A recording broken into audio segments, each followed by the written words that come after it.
It happened many years ago, but the memory of that day is as fresh in my mind as if it happened yesterday. My name is Covey, and I've lived in this village my whole life. We always knew about the river goddess, Nira. She wasn't just a tale our grandparents told us, she was real. Her blessings kept our crops lush, our wells full, and our lives peaceful. But like fools, we angered her. Nira's shrine stood at the edge of the river, a small but sacred place adorned with flowers and the offerings we'd bring every full moon. She had one rule: never take more from the river than you need. And for generations, we obeyed. But greed has a way of creeping in, doesn't it? It started with a few villagers wanting to divert more water for their fields. The rains had been less kind that year, and people whispered that perhaps Nira wouldn't mind if we borrowed a little more. Borrowed. As if you could bargain with a goddess. Despite the warnings from the elders, they built a dam to halt the river's flow. I was there the day the dam was finished. I remember the feeling in the air. It was heavy, like a storm about to break. The river, usually calm and clear, turned murky, and the water surface seemed to ripple with anger.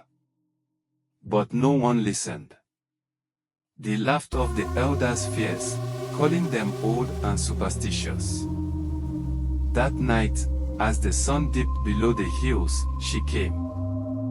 I was by the riverbank, fetching water, when the wind stilled.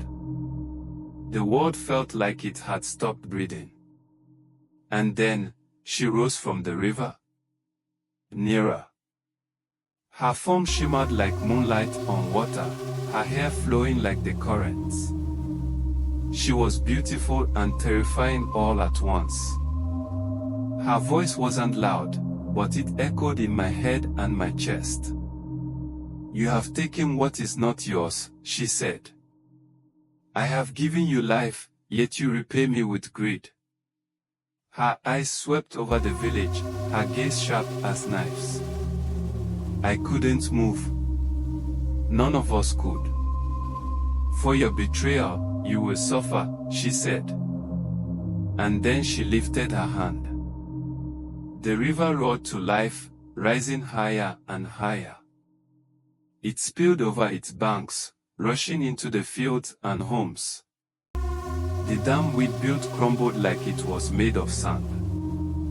The flood swallowed everything in its path, leaving nothing untouched. When it was over, the village was silent. The fields were ruined, the homes destroyed. And the river, it flowed again, but it was different. Darker, colder.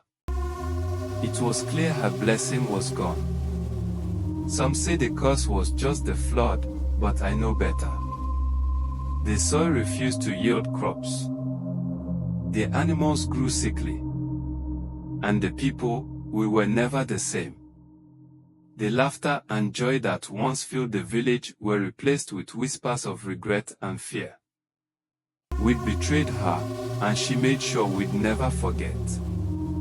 Even now, I go to the river every full moon. I'm one of the few who still bring offerings to her shrine. I don't know if she forgives us or if she even cares anymore. But I keep trying. Because the river is life, and without her, we are nothing.